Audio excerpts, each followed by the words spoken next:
मेरा नाम अनामिका है। मैं एक मिडिल क्लास फैमिली से बिलोंग करती हूँ। मेरे माता पिता नहीं थे और मेरी शादी मेरे मामा और मामी ने मिलकर करवाई थी।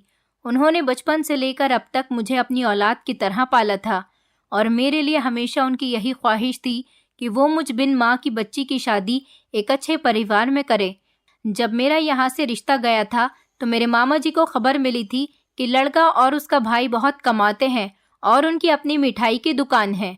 वैसे मिठाई बनाने वाले लोग कितना पैसा कमाते हैं, कितना नहीं, इस बारे में मुझे तो कुछ नहीं पता था, लेकिन मुझे इतना ज़रूर पता था कि जहाँ मेरी शादी होने वाली थी वो दोनों भाई बहुत ज़्यादा पैसा कमा रहे थे और लोग दूर दूर से उनकी मिठाई खरीदने के लिए आते थे। मेरे मामा जी ने कहा कि तुम हमेशा वहाँ पर खुश रहोगी और इसी उम्मीद पर मेरी शादी इस परिवार में हो गई थी। मेरी शादी को 1 महीना ही गुजरा था। मेरी सास दरवाजे पर ना जाने कब से खड़ी हुई किसी से बातें कर रही थी। मैंने उन्हें जैसे ही रोज की तरह दरवाजे पर खड़ा हुआ देखा तो मैं अपने काम में बिजी हो गई ताकि उन्हें ये न लगे कि मैं उनकी बातें सुन रही हूँ, क्योंकि मेरा मकसद तो उनकी बातें सुनना होता था। मेरी सास दिन में ना जाने कितनी बार दरवाजे पर खड़े होकर किसी से बातें करती थी और जब वो दरवाजे से वापस आती तो उनके हाथ में ढेर सारे पैसे होते थे।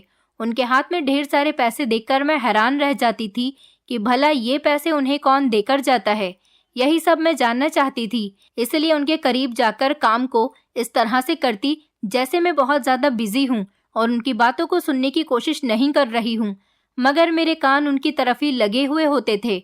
उसी वक्त मेरी सास ने एक बहुत ही अजीब सी बात कही थी जो मेरी बिल्कुल समझ नहीं आई थी। जब मैं आंगन में झाड़ू लगा रही थी और उनकी बातें सुन रही थी, लेकिन अभी समझ नहीं पा रही थी क्योंकि वो बहुत ज़्यादा हल्की हल्की आवाज़ में बातें कर रही थी। मैं जब से यहाँ आई थी मेरे सामने बहुत ही अजीब व गरीब हादसे होते हुए नजर आते थे। पहले तो मैं खामोश रही थी, मगर अब मेरे दिल में बहुत सारा इंटरेस्ट बढ़ गया था। मैं थोड़ा नज़दीक जाकर झाड़ू लगाने लगी थी। मेरी सास हर रोज़ किसी न किसी को क्या बात बताया करती थी और मैंने सोचा कि अपने ही घर की बातें लोगों को बताती होगी, मगर मैं आज बहुत ही ज़्यादा हैरान हो गई थी जब मैंने पड़ोसन के मुंह से सुना। वो मेरी सास को बता रही थी कि उन्होंने भी अपने दामाद और बेटी के लिए मेरे पति और जेठ की दुकान से मिठाई मंगवाई थी, लेकिन मेरे जेठ ने कहा कि जब तक दामाद बेटी खुद नहीं आएंगे वो मिठाई नहीं दे सकते, क्योंकि ज़्यादातर सारी मिठाई उनकी दुकान पर ही होती है। वो पड़ोसन कहने लगी, ऐसा भी क्या हो गया है, मैं कौन से इस मिठाई को खुद खाने वाली थी, मैं तो उनके लिए ही मांग रही हूँ और उन्हीं को खिलाने वाली थी। पड़ोसन का मूड बहुत ज़्यादा खराब हो रहा था। वो और भी काफ़ी सारी बातें बोले जा रही थी, मगर सुई तो बस इसी बात पर अटक गई थी। भला ऐसा क्या था इस मिठाई के अंदर कि वो सिर्फ शादीशुदा मर्द और औरत ही खा सकते थे। ये बात मैंने पहले भी सुनी थी कि शर्मा मिष्ठान भंडार की दुकान में जो मिठाई मिलती है वो सिर्फ शादीशुदा लोग ही खाते हैं। ऐसा क्या था इस मिठाई में, और ये पड़ोस वाली आंटी ने किस वजह से वो मिठाई मंगवाई थी अपने दामाद और बेटी के लिए। ये बात मुझे बहुत ज़्यादा खटक रही थी। ज़रूर कोई ना कोई ऐसी बात तो थी जिस वजह से वो हमारे यहाँ की मिठाई अपने दामाद को खिलाना चाहती थी। वो मेरी सास से कह रही थी कि लो पैसे रख लो और मुझे बस अपने बेटों की दुकान से मिठाई मंगवा दो। वो बातें ही किए जा रही थी। मैं धीरे से झाड़ू फेरती रही थी कि उनकी बातें सुन सकूं, लेकिन इस टाइम मैं हैरत में पड़ गई थी जब पड़ोस वाली आंटी ने मेरी सास को 10,000 रुपए दिए। मेरी सास ने इस वक्त पैसों को अपनी मुट्ठी में पकड़कर रख लिया और अपनी साड़ी के पल्लू में बांध लिया। पैसे लेने के बाद मेरी सास के चेहरे पर एक अजीब सी खिलती हुई मुस्कुराहट आ गई। ये बात मेरी समझ से बाहर थी कि इस छोटे से मोहल्ले की इस गरीब सी औरत के पास इतने पैसे कहाँ से आ गए थे कि नॉर्मल सी मिठाई के लिए वो मेरी सास को 10,000 रुपए देने को भी तैयार थी। अब तो मेरा इंटरेस्ट और भी बढ़ने लगा था। दरअसल मेरे जेठ की पहले शादी हो गई थी और शादी के 1 महीने बाद ही उनकी पत्नी अपने आशिक के साथ भाग गई थी। उसके बाद मेरी सास ने अपने बेटे से बहुत कहा कि वो शादी कर ले, लेकिन मेरे जेठ ने शादी नहीं की। उन्होंने कहा कि जब मेरे भाग्य में शादी होगी तब हो जाएगी। फिर मेरे पति की शादी हो गई और मेरे जेठ ने आज तक शादी नहीं की। मेरे जेठ और मेरे पति दोनों की ही बहुत बड़ी मिठाई की दुकान थी। सुना था कि ये मिठाई की दुकान सबसे पहले मेरे जेठ ने ही खोली थी। मेरे पति शादी से पहले कोई काम धंधा नहीं करते थे। जब शादी हुई तो मेरी सास ने उन्हें कहा कि अब तुम्हें जिम्मेदारी समझनी चाहिए। शादी के बाद से ही उन्होंने अपने बड़े भैया की मिठाई की दुकान पर जाना शुरू किया था। अब भी मेरे पति बहुत कमी से उनकी दुकान पर जाते थे। कभी कभी वो गारमेंट्स की दुकान पर कपड़े बेचने के लिए चले जाते थे और कभी कभी अपने भैया की मिठाई की दुकान पर चले जाते थे। लेकिन मेरे जेठ बहुत ज्यादा बिजी रहते थे। सारा दिन वो दुकान पर बैठे रहते थे। मेरी सास ने बताया था कि वो किसी नौकर पर भरोसा नहीं करते, इसीलिए दुकान पर खुद ही बैठते हैं। और अब पिछले 1 हफ्ते से तो मेरे पति ने बिल्कुल भी उनकी दुकान पर जाना छोड़ दिया था, क्योंकि मेरे पति को ऐसा लगता था कि मिठाई बेचने के काम में कोई हुनर नहीं होता, उन्हें कोई हुनर वाला काम सीखना चाहिए। मुझे कुछ कुछ शक होने लगा था कि दाल में कुछ काला जरूर है।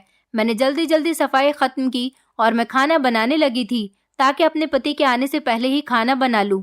वो सारा दिन गारमेंट्स की दुकान पर लोगों को कपड़े दिखाते दिखाते थक जाते थे। मेरे पति कोई दूसरा काम ढूंढने की तलाश में थे। कई बार तो मेरे पति बिना पैसों के ही घर वापस आ जाते थे। मैं चाहती थी कि मेरे पति को कोई ज्यादा पैसों वाला काम मिल जाए। मेरे ससुराल में किसी तरह की कोई परेशानी नहीं थी, क्योंकि घर में सारा राशन हमेशा भरा रहता था। लेकिन मुझे अपने जेठ और अपनी सास से पैसे मांगते हुए शर्म आती थी, जबकि मुझे मेरी सास ने कभी पैसों के लिए मना नहीं किया था। बल्कि आज भी मैं हैरत में पड़ गई थी जब मेरी सास ने वो 10,000 रुपए मेरी तरफ बढ़ा दिए। मैं उनकी शक्ल देखती रही। मेरी सास कहने लगी, तुम पैसों की तरफ क्या देख रही हो बहू? ये पैसे तुम्हारे लिए हैं। तुम अपने लिए कुछ कपड़े खरीद लेना, अपने लिए कोई अच्छी सी शॉपिंग कर लेना। अभी तुम नई नई दुल्हन हो, नए कपड़े घर में पहनोगी तो अच्छी लगोगी। वो मेरे करीब में बैठकर मुझसे बातें करने लगी थी, मगर मुझे यकीन नहीं आ रहा था। मैंने पैसों को उलटकर देखा और अचानक मैंने एक सवाल कर दिया। मेरा सवाल सुनते ही मेरी सास के चेहरे का रंग उड़ गया था, क्योंकि मैंने अपनी सास से कहा था कि ये पैसे तो आपको पड़ोस वाली आंटी ने दिए थे, और क्यों?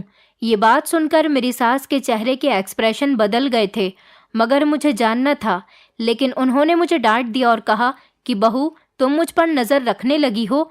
और तो और क्या ज़रूरत है ये बात पूछने की कि उन्होंने मुझे पैसे क्यों दिए थे? अरे ये मेरे पैसे थे, मैंने उसे उधार दिए थे। उसने आज जाकर मुझे वो पैसे लौटाए हैं। एक तो मोहल्ले में अगर कोई ऐसे ही उधार ले जाता है तो आसानी से वापस नहीं देता। मेरी सास ढेर सारी बातें करते हुई वहाँ से उठकर चली गई थी और मैं खामोश हो गई। फिलहाल मुझे क्या, जहाँ से भी पैसे आए थे। मगर शाम को ही फिर से मैंने अपनी सास को किसी दूसरी औरत से पैसे लेते हुए देखा। अब मेरा शक यकीन में बदल चुका था।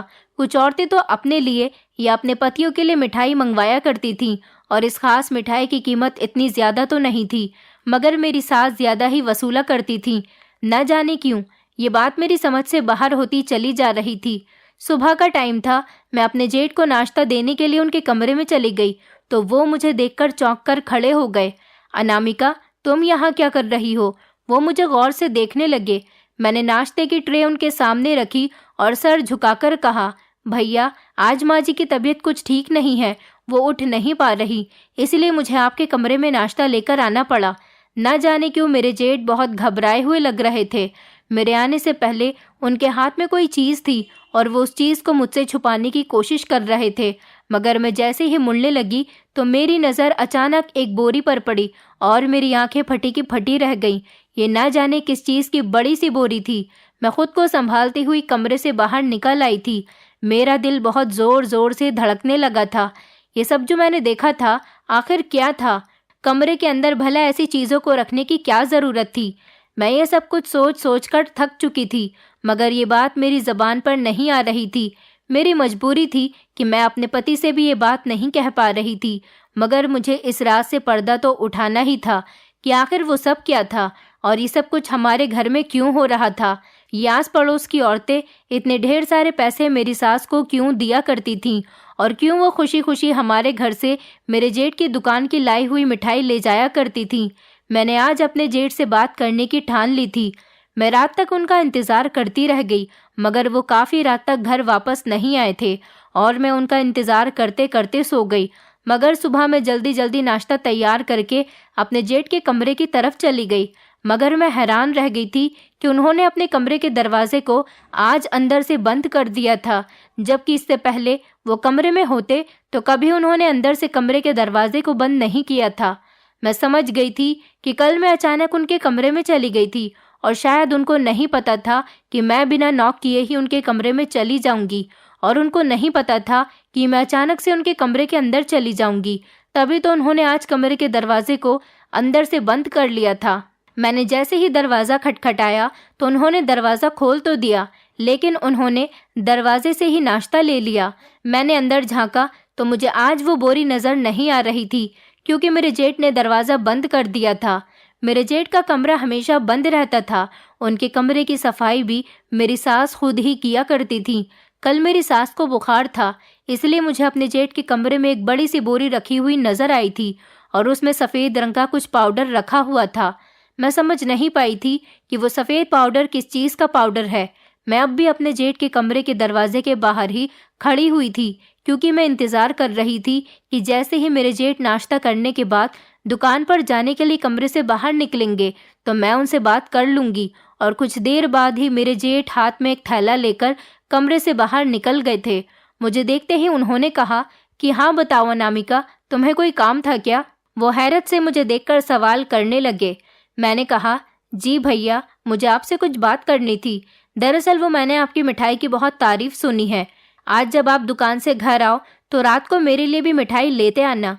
मुझे नहीं पता था कि हमारे घर की ही दुकान की मिठाई इतनी फेमस है। लोग दूर दूर से उसे खरीदने के लिए आते हैं, जबकि बहुत सारे लोग तो माँ जी को मिठाई का ऑर्डर देने के लिए घर आते हैं। और यहाँ मेरी शादी को 1 महीना हो गया, अभी तक मैंने अपने जेठ के हाथ की बनी हुई मिठाई को टेस्ट नहीं किया। मैं भी आपके हाथ की बनी हुई मिठाई को टेस्ट करना चाहती हूँ, इसलिए आप रात को मेरे लिए 1 किलो मिठाई लेते आना। मैंने मुस्कुराकर अपने जेठ से ये बात कही ताकि उन्हें मुझ पर शक न हो। दरअसल मुझे अपने जेठ के चेहरे के एक्सप्रेशंस देखने थे और मेरी सारी बात सुनते ही मेरे जेठ के चेहरे का रंग उड़ गया था। उन्होंने हाँ या ना में कोई जवाब नहीं दिया और मुझे देखकर उन्होंने अपना सर झुका लिया और मेरे करीब से होकर वापस चले गए। मैं जानती थी कि वो घबरा गए हैं, मगर इसमें घबराने वाली तो कोई बात नहीं थी।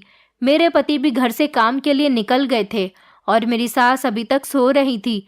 2-3 दिन से मेरी सास की तबीयत कुछ ठीक नहीं थी और दवाई लेने के बावजूद भी उनकी तबीयत को कोई फर्क नहीं था। मैंने जल्दी से अपना पर्स उठाया और अपनी सास की दवाई लेने के बहाने से घर से बाहर निकल गई। कल रात मैंने अपने पति से भी सवाल किया था कि आखिर आपके भैया की दुकान की मिठाई इतनी फेमस क्यों है, लोग दूर दूर से उसे खरीदने के लिए क्यों आते हैं। मेरे पति ने भी मुझे कोई जवाब नहीं दिया था। तभी तो मैंने फैसला किया था कि मैं इस तरह से अपने जेठ से बात करूंगी और अगर उन्होंने भी मुझे कुछ नहीं बताया तो मैं उनकी दुकान पर जाकर देखूंगी कि आखिर उनकी दुकान पर किस तरह की मिठाई मिलती है। अब मैं किसी न किसी तरह अपने जेठ की दुकान का पता करना चाहती थी और मैं बहाने से अपने जेठ की दुकान को तलाश करने ही जा रही थी। मुझे डर लग रहा था कि कहीं कोई मुझे पहचान न ले।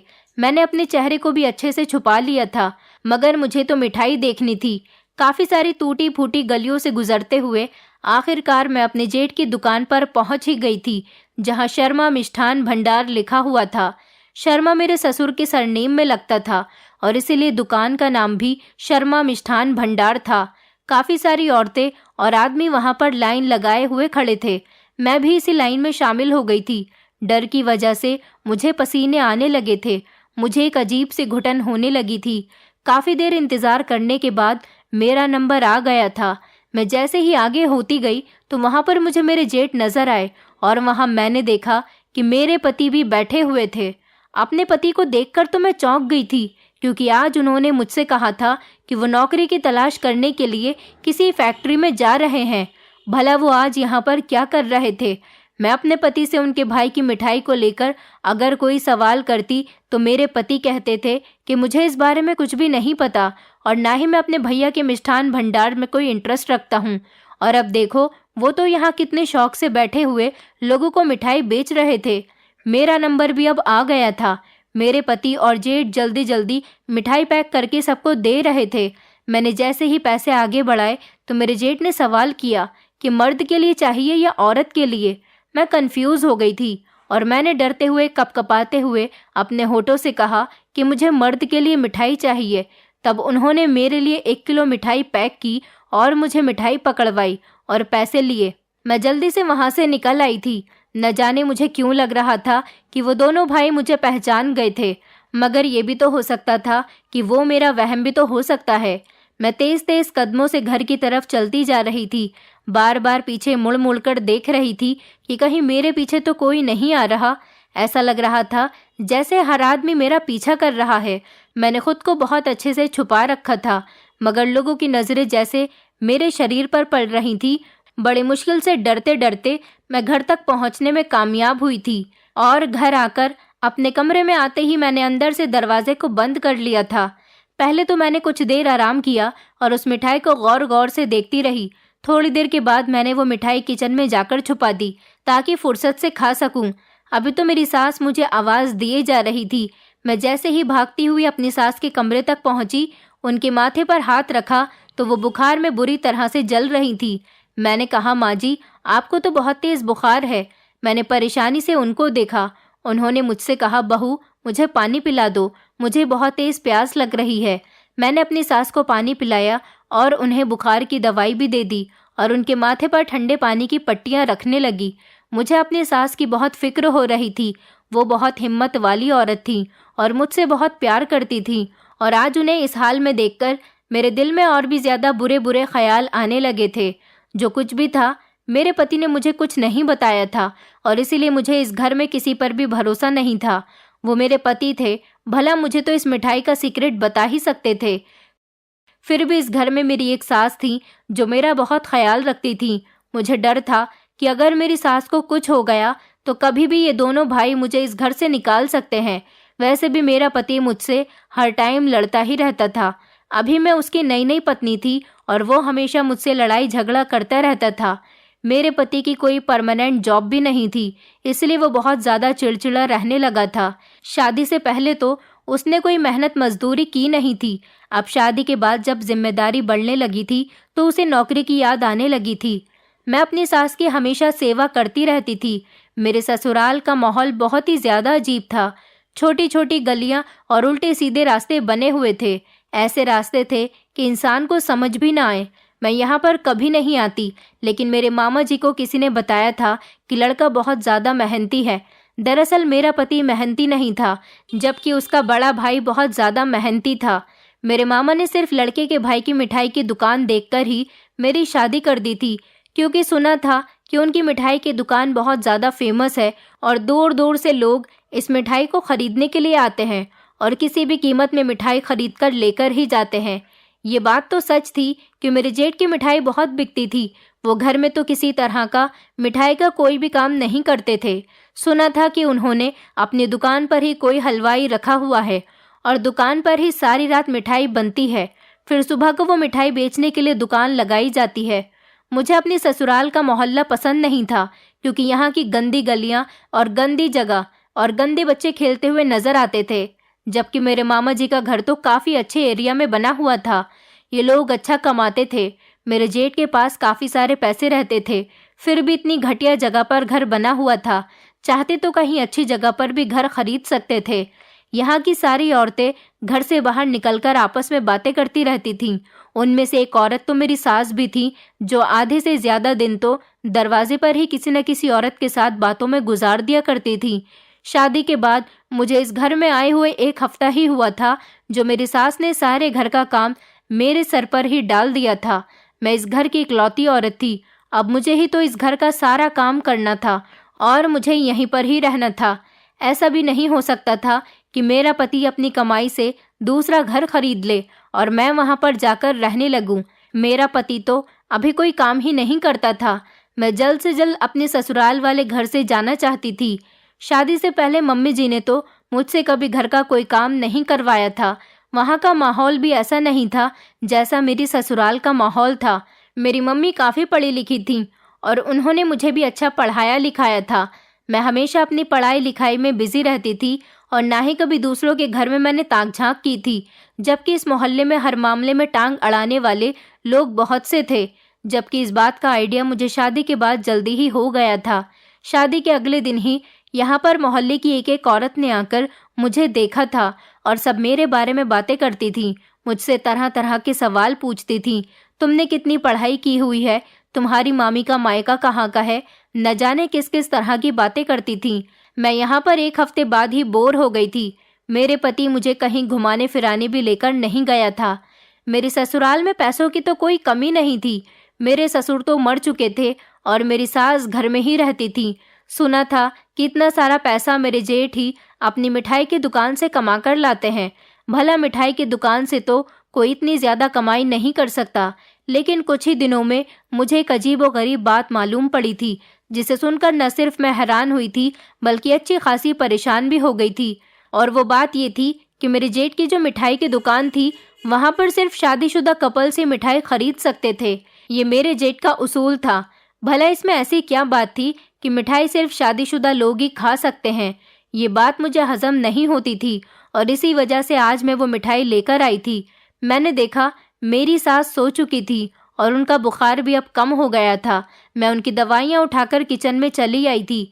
डरते डरते मैंने वो मिठाई का डिब्बा खोला और उस डब्बे को जैसे ही खोल कर देखा तो मेरे पैरों तले से ज़मीन निकल गई थी और मेरा सर चकराने लगा था। मिठाई के डब्बे के अंदर 1 किलो मिठाई में सिर्फ 2 ही मिठाई के दाने थे, बाकी कागज़ की बनी हुई पुड़िया मिठाई के डिब्बे के अंदर रखी हुई थी। इन पुड़ियों के अंदर कुछ सफ़ेद रंग का पाउडर था, जिसे देखकर ही मेरे रोंगटे खड़े हो गए थे। मैं भागती हुई अपने कमरे में गई और वह मिठाई का डिब्बा लेकर मैंने अपने बेड के नीचे छुपा दिया। मेरी तो कुछ समझ नहीं आ रहा था कि ये लोग भला क्या खेल खेल रहे थे। ये कोई नशे की पुड़िया थी या फिर जहर की पुड़िया थी जो लोगों के शरीर में जा रहा था? क्या लोग इतने बेवकूफ़ थे कि बिना सोचे समझे इतना पैसा खर्च करने के बावजूद भी वो इस नशे की पुड़िया को खरीद रहे थे? मेरा दिमाग घूम रहा था और मेरा शरीर कांप रहा था। सुबह से मैंने कुछ भी नहीं खाया था। अचानक मुझे ज़ोर का चक्कर आया और मुझे ऐसा महसूस हुआ जैसे मेरी आंखों के सामने अंधेरा सा छा गया है। जब मुझे होश आया तो मैं अपने कमरे में ही थी और मेरे पास मेरी सास और पड़ोस की कुछ औरतें थीं। वो दोनों मुझे मुस्कुराकर देख रही थी। मैं हिम्मत करके उठी और पड़ोस की ही एक लड़की जो हमारे घर आई हुई थी, वो मेरे लिए ग्लास में पानी लेकर आई। उसे मेरी सास ने बुलाया था, क्योंकि मेरी सास ने जब मुझे इस हालत में देखा था तो उन्होंने सामने वाले घर की ही एक लड़की को हमारे घर पर बुला लिया था। उसकी शादी नहीं हुई थी। वो बहुत प्यारी लड़की थी, मुझसे मिलने के लिए कभी कभी हमारे घर पर आती रहती थी। वो तो मुझे बहुत पसंद थी। उसने मुझे पानी का गिलास दिया और कहने लगी, भाभी आपने तो हद ही कर दी, आपको अपना ख्याल रखना चाहिए। मैं उसकी बात को समझ नहीं पाई थी। फिर मेरी सास ने भी कहा, हाँ बेटा ये ठीक कह रही है, तुम्हें अपना ख्याल रखना चाहिए। अगर ऐसी हालत में बच्चे को कुछ हो जाता तो। मैं ये बात सुनकर तो हैरान रह गई थी और बड़ी हैरानी के साथ अपनी सास को देखने लगी। बच्चा? कौन सा बच्चा? मेरी सास इस बात पर हंसने लगी और उन्होंने कहा कि अभी डॉक्टर आए थे, तुम्हारा चेकअप करके बताकर गए हैं कि तुम माँ बनने वाली हो। मैं तो समझ गई थी कि तुम बेहोशी इस वजह से हुई हो, लेकिन फिर भी एक बार कंफर्म करने के लिए डॉक्टर को बुला लिया था। मेरी सास मेरे सर पर हाथ रखने लगी और कहने लगी कि अब हमारे घर में भी बच्चे की आवाज़ गूंजेगी। मैं अपनी सास का चेहरा देख रही थी। वो बहुत ज़्यादा खुश लग रही थी। मैंने अपना सर झुका लिया। ये तो बहुत खुशी की खबर थी, मगर ना जाने मुझे खुशी क्यों नहीं हो रही थी। मैंने अपने दिल को समझाने की कोशिश की, लेकिन मेरे दिल में काफ़ी सारे सवाल बैठे हुए थे। न जाने क्यों मेरा दिल दुख से भर गया था। मैं बिस्तर से उठना चाहती थी, लेकिन मेरी सास ने मुझे रोक दिया। नहीं बहू, अब तुम आराम करो। मैंने विजय को फ़ोन कर दिया है, वो होटल से खाना ले आएगा, और तो और घर आते ही तुम उसे भी ये खुशी की खबर सुना देना। मेरी सास ने कहा कि कल तुम विजय के साथ जाकर किसी अच्छे डॉक्टर से अपना चेकअप करवा लेना। मेरी तबीयत तो ठीक नहीं है, नहीं तो मैं तुम्हें बड़े डॉक्टर के पास ले जाती। मेरी सास बहुत प्यार से बात कर रही थी और मैं बिस्तर पर लेट गई थी। पड़ोस की कुछ औरतें जा चुकी थीं, लेकिन वो लड़की अभी भी मेरे करीब ही थी। मैंने उससे कहा कि मेरे लिए 1 कप चाय बना दो। वो बड़ी खुशी खुशी बनाने के लिए चली गई। मैं जानती थी कि कुछ ही देर में पूरे मोहल्ले को पता चल जाएगा कि मैं प्रेग्नेंट हूँ, क्योंकि आधे से ज़्यादा मोहल्ले की औरतें तो मुझे देखने के लिए पहले ही आ चुकी थीं। न जाने क्यों मुझे रोना आ रहा था। मेरी आंखों से आंसू निकल रहे थे, जो मैं अपनी सास से छुपाना चाहती थी। शाम को जैसे ही मेरा पति घर आया तो मेरी सास ने उन्हें भी वो खुशखबरी सुना दी। वो बहुत हैरान हो गए थे और मेरे पास मुझसे मिलने के लिए मेरे कमरे में आ गए थे, लेकिन मैंने उन्हें देखते ही अपना मुंह फेर लिया। उन्होंने मुझसे कहा, क्या हुआ अनामिका, तुम खुश नहीं हो? वो मुझे कुछ परेशान लग रहे थे। मैंने उन्हें कह दिया कि मैं खुश नहीं हूँ। मैं अचानक ही अपने पति पर चिल्लाने लगी थी। ताकि मेरी ये आवाज़ बाहर बैठे हुए मेरे जेठ भी सुन सकें कि ऐसा क्यों। मेरा पति आंखें फाड़ कर मुझे देख रहा था। मेरी ज़ोरदार आवाज़ सुनकर मेरे जेठ भी कमरे में आ गए थे। उन्होंने मेरे पति से सवाल किया, क्या हुआ विजय, सब कुछ ठीक तो है ना? मेरी तेज़ आवाज़ पर मेरे जेठ के भी चेहरे के एक्सप्रेशन बदल गए थे। उन्होंने मेरे पति से कहा, क्या हुआ अनामिका को, इतना क्यों चिल्ला रही है? आस पड़ोस में अगर इसकी आवाज़ चली गई तो लोग बातें बनाएंगे। उन्होंने मुझे जताने की कोशिश की थी कि मैं अपनी आवाज़ को नीचे रखूं। मैंने जेठ जी की तरफ देखकर कहा, हाँ मुझे पता है कि आप जैसे मर्द उनकी ज़बानों को काट जो देते हैं। मेरी इस बात पर वो दोनों भाई एक दूसरे की शक्ल को बड़ी हैरानी से देखने लगे। मेरे पति ने मेरी तरफ घूरते हुए कहा, ये तुम भैया से किस तरह से बात कर रही हो? जबकि मेरे जेठ ने अपने हाथ के इशारे से मेरे पति को रोक लिया था। उन्होंने कहा, विजय तुम खामोश हो जाओ, मैं अनामिका से बात करता हूँ। वो मेरे सामने बैठ गए तो मैंने उन्हें कहा कि मैं इस बच्चे को इस दुनिया में कैसे लेकर आऊँ जब तुम दोनों भाई लोगों की जिंदगियों में जहर घोल रहे हो। वो दोनों आपस में शॉक्ड होकर मुझे देख रहे थे। मेरे जेठ ने कहा, खुलकर बात करो, हम समझ नहीं पा रहे। वो अटक अटक कर पूछने लगे और मैंने अपने बेड के नीचे से वो मिठाई का डिब्बा निकालकर उनके सामने रख दिया। ये रहा सच और सबूत जिसमें सब जाहिर है कि आप लोग मिठाई के नाम पर मिठाई के डिब्बे में मिठाई नहीं बल्कि उनको ये ड्रग्स की पुड़िया बनाकर बेचते हो और नशा करने के लिए ही लोग महंगे दामों पर ये मिठाई खरीदा करते हैं, क्योंकि आप मिठाई की आड़ में ड्रग्स का धंधा कर रहे हो। मैंने और भी बहुत कुछ कहना चाहा मगर मेरे पति ने मुझे डांट कर खामोश कर दिया और कहा कि तुम ये क्या बकवास कर रही हो। मेरे पति मुझे बहुत कुछ सुनाए जा रहे थे जबकि मेरे जेठ का चेहरा तो पीला पड़ चुका था। मेरी सास भी उठकर आ गई थी और दरवाजे पर खड़े होकर सब कुछ सुन रही थी, लेकिन वो खामोश थी। मेरे जेठ ने मेरे पति को रोक लिया और कहा कि देखो विजय, आज मैं अनामिका को सब कुछ सच बता दूंगा, क्योंकि ये भी तो अब हमारी फैमिली का एक मेंबर ही है। मुझे यकीन है कि अनामिका कभी ये बात किसी को नहीं बताएगी। मैं बड़ी हैरानी से अपने जेठ के चेहरे की तरफ देख रही थी। तभी उन्होंने मुझे बताना शुरू किया कि जो तुम कुछ समझ रही हो वैसा कुछ भी नहीं है। मैं एक शरीफ इंसान हूँ और इस तरह के गैर कानूनी काम नहीं कर सकता। बस मैं हालात के हाथों मजबूर हो गया था। मुझे बचपन से ही एक वैद्य जी के पास काम पर लगा दिया गया था। वहाँ मैंने काफ़ी सारा टाइम गुजारा और वैद्य जी बहुत अच्छी दवाई दिया करते थे। वो जिसको भी अपनी बनाई हुई दवाई दिया करते वो बिल्कुल ठीक हो जाता था। मैंने उनसे काफ़ी कुछ सीख लिया था। मैं जब बड़ा हुआ तो वो सारा काम मुझसे ही करवाया करते थे।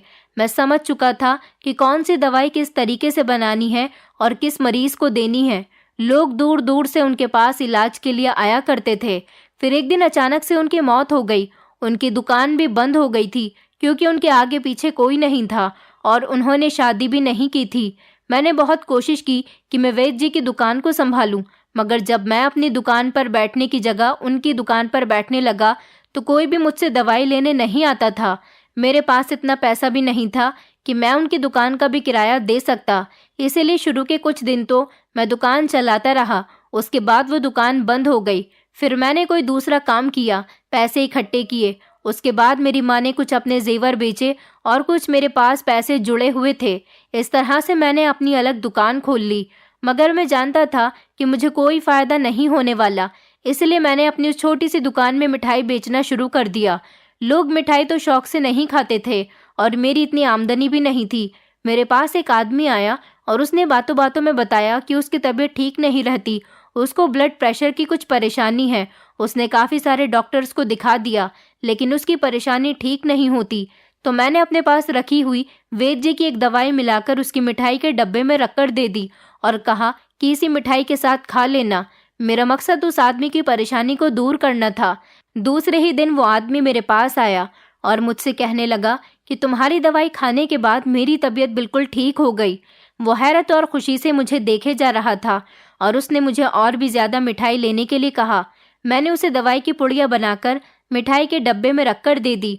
उसने बहुत से लोगों को मेरे बारे में बताया कि मैं मिठाई बेचता हूँ और मेरी मिठाई के अंदर कुछ ऐसी क्वालिटीज़ होती हैं जिसकी वजह से बीमार लोग बहुत जल्दी ठीक हो जाते हैं। और तो और सबसे अच्छा तरीका मेरे पास ये था कि वैद्य जी की उस पुरानी दवाई से जिसको मैं उनके पास से लेकर आया था और कुछ जड़ी बूटियाँ मिलाकर मैंने उसी तरह की और भी दवाई तैयार कर ली थी।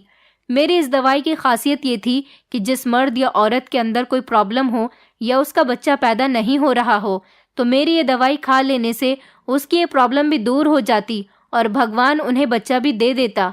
इसी तरह से मेरी मिठाई फेमस हो गई और मैं मिठाई के डब्बे में दवाई की पुड़िया मिठाई के साथ रखकर देने लगा, जिससे लोगों को बहुत फ़र्क हुआ।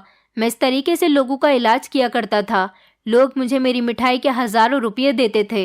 ये काम मेरा इतना बढ़ जाएगा मैंने कभी सोचा भी नहीं था।